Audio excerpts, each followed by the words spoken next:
欢迎来到巴巴娱乐呀频道，请订阅频道，所以大家不要错过当天最热门的新闻。我们今天的时事通讯包括以下内容：惊喜，林更新跨界担任诚意新剧《两京15日》出品人，更携手主演双男主，引爆期待。这部备受瞩目的作品究竟会带来怎样的精彩故事？诚意新剧《两京15日》背后藏着意外投资方。林更新不仅砸钱当出品人，还亲自下场与诚意上演双男主对手戏，古装权谋剧竟成演员跨界资本局的新战场。当《两京15日》的出品人名单被曝光时，不少观众揉了揉眼睛。林更新的名字赫然出现在制片方列表里。这个以9亿少女的梦标签行走江湖的演员，正悄悄把镜头前的星光转化为幕后的资本力量。要知道，演员转型出品人并非新鲜事，但带着投资款亲自下场当主演的操作，在近年古装剧市场里堪称逆向操作。通常资本方更愿意隐身幕后，而非冒着演技争议站到聚光灯下。这部改编自马伯庸同名小说的剧集，原著以明代大运河为舞台的历史悬疑故事，被业内视为难啃的骨头。复杂的时间线跳转和密集的历史细节，曾让3家影视公司望而却步。有趣的是，当林更新的工作室宣布接盘时，剧本被要求增加双男主的对手戏分量，原本侧重历史考据的叙事框架，被注入更多江湖侠客式的人物关系。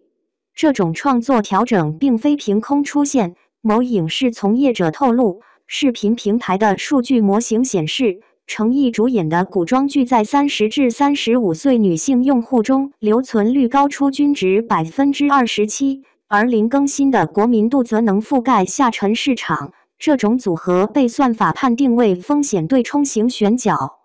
拍摄现场被路透的花絮里藏着更多耐人寻味的细节。诚意的专属化妆间被安排在距离导演监视器最近的位置，而林更新的休息室则配备了独立的剪辑工作站。有场夜戏拍摄时，当导演提出更改台词时，林更新以出品人需要把控历史准确性为由，坚持原剧本。这场持续20分钟的创作分歧，最终以诚意主动让步收场。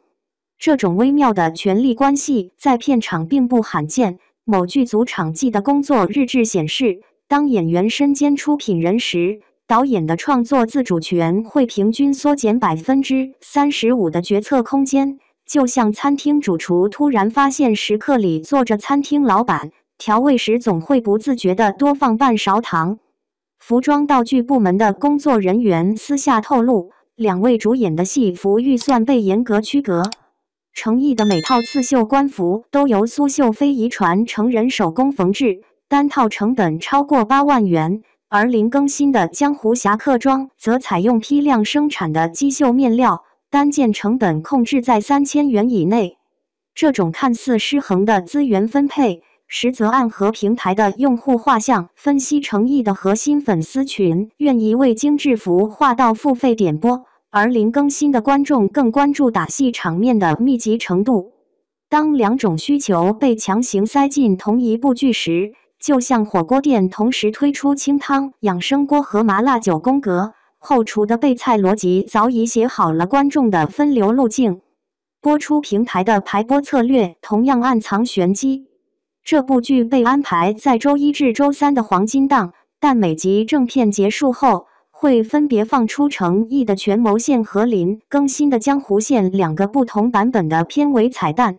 平台数据显示，这种一鱼两吃的内容设计让用户次日留存率提升了 19%， 就像超市在牛奶区同时摆放全脂奶和脱脂奶，货架尽头的销量统计器早已预判了不同购物车的走向。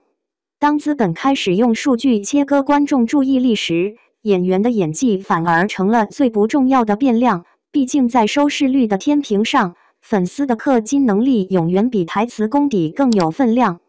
历史顾问团队的退出风波曾在业内引发讨论。5位明史专家联名发表的公开信中提到，剧本为强化双男主冲突，虚构了靖难之役后的藩王秘史。这种改编被批评为用武侠套路解构历史严肃性。有趣的是，当网友在社交平台发起最不能接受的改编投票时，72%的投票者选择可以接受，理由是看剧就是图个乐子。这种观众心态的转变，恰好印证了影视资本的精准判断，在碎片化观看时代，严谨的历史考据反而成了传播障碍。就像博物馆里的文物，一旦加上表情包滤镜，参观人数反而能翻3倍。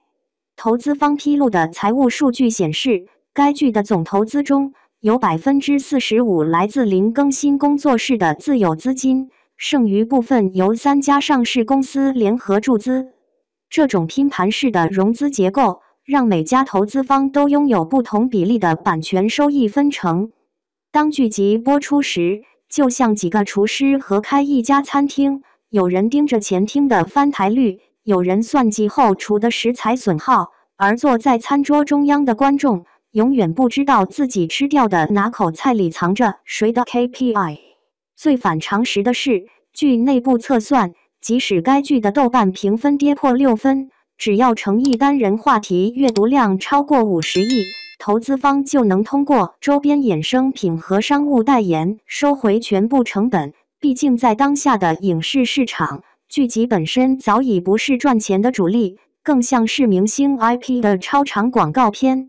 林更新携手成毅主演的《两京15日》自曝光以来，堪称2025年最具话题度的古装剧之一。令人意外的是，林更新不仅作为主演亮相，更以出品人身份参与投资制作，可谓前台演戏，后台算账，让这部剧从筹备阶段起就自带话题光环。原著出自马伯庸之手，以明代大运河为背景，故事结构复杂，节奏紧凑，被业内视为高门槛题材。林更新接手后，对剧本进行了大刀阔斧的调整，强化双男主结构，将原本偏历史叙事的主线融入江湖、悬疑、权谋等元素，使剧情更符合当代观众的审美节奏。程毅饰演的锦衣卫出身角色冷静理智，智谋过人，而林更新则饰演一位浪迹天涯的侠客，性格桀骜不驯。两人从敌到友，从利用到信任的关系线充满张力，成为整部剧的灵魂所在。值得注意的是，《两京15日》的幕后制作堪称精致，剧组在无锡、横店等地搭建了超过100个实景，服化道团队邀请非遗传承人亲自参与，程毅的刺绣官服更是全手工缝制，而林更新的江湖装则简约实用，凸显人物洒脱气质。据业内人士透露，这种服饰差异并非偶然，而是平台根据受众画像精确计算出的风格互补策略。在片场，林更新身兼出品人与演员的双重身份，也让他在创作上拥有更多话语权。他曾因剧本修改与导演产生分歧，坚持保留部分历史设定，以维持故事的真实性。这种演员加资本的身份融合，使他不仅是表演者，更是掌控故事走向的幕后推手。从商业层面看，《两京15日》也是一次典型的算法选角实验。林更新负责吸引下沉市场观众，程毅锁定核心女性粉丝群，平台再通过差异化彩蛋和互动内容提升留存率。这种精准分层的投放策略，使该剧在未播先火的同时，也成为行业内研究粉丝经济与内容融合的样本。可以预见，《两京15日》不仅是一部古装权谋剧，更是一场演员、资本与算法共同参与的影视实验。当林更新与程毅同框对峙的那一刻，台前的火花与幕后的算计，将共同决定这部剧能否成为年度爆款。